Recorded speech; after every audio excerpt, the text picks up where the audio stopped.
This video is brought to you by my super hot Patreon supporters.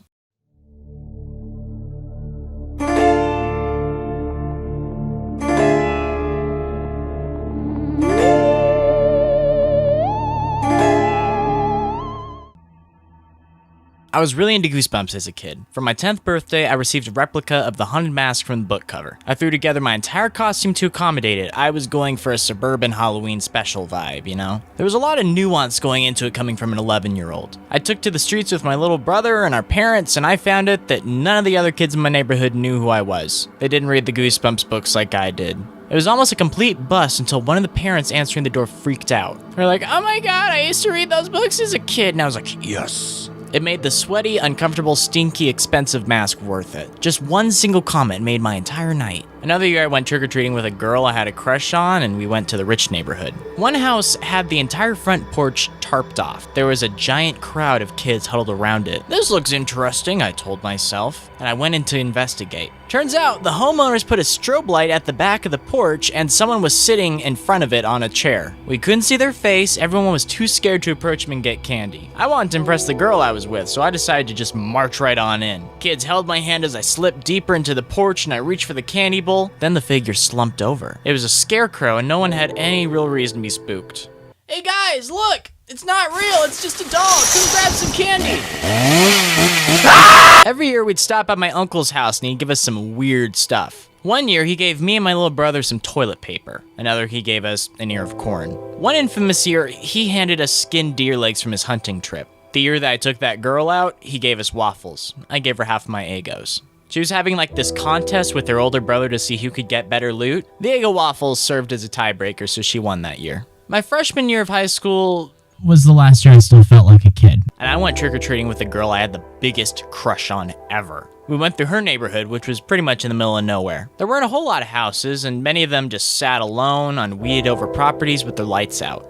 The moon peeked out behind the trees' bare branches. There was a lot of walking along dirt roads. The streets were mostly empty that year because it was like on a Friday and everyone was at some party or something like that. Orange streetlights, stray cats, just hanging out and talking and stuff. We walked down a super isolated backwoods path to get into another neighborhood, and we could have sworn that we heard footsteps behind us and we panicked. Although to be honest, it was probably nothing, you know?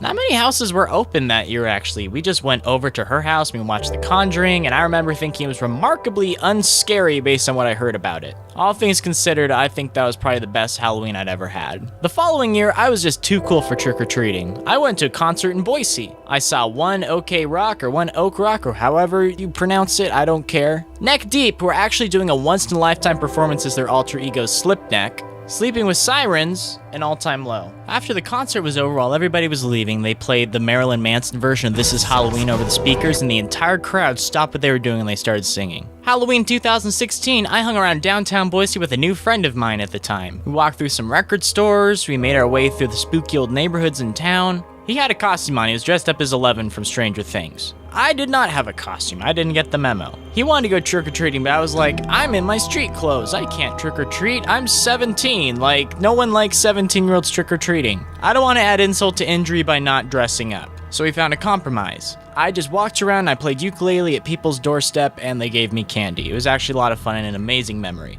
I guess this video is a little bit weird because I don't have one great story of trick-or-treating and Halloween and stuff. For me, Halloween is just a collection of images, scenes, events, and people. Sneaking around the backwoods of small-town Idaho in the middle of the night with my crush under a giant moon thinking that a real-life serial killer is hiding in the bushes besides me, that's Halloween to me. Exploring neighborhoods, making friends, that's Halloween too. Old family traditions, Halloween. I'm a legal adult now, so I can't go trick-or-treating. I can't sneak around neighborhoods in the middle of the night on Halloween because that would kind of worry some parents. I can't do a lot of the things I used to do, and that kind of sucks. I used to be bummed out about it, but now I kind of had a bit of an epiphany. You see, I'm not on the receiving end of Halloween anymore, so that means that it's my responsibility to be on the giving side. It's now my job to take everything I loved about my Halloween memories and help the next batch of kids create their own experiences too. I am free to set up tarps on my front porch and a strobe light and jump out last minute. I can give any future nieces or nephews rolls of toilet paper for Halloween. The possibilities are endless, you know? There's so much to do. If you're watching this and you're young enough to participate in Halloween and trick-or-treating and stuff, enjoy it. spend some time with friends, going on adventures, take a dark and spooky path to get home. If you're my age and you're too old to finally do that stuff, use your imagination and see what you can do to make every Halloween memorable for somebody else. Even if you have to scare them half to death and make their parents mad, they'll look back on it and smile when they're older. Have a happy Halloween, be safe, be smart, stay spicy.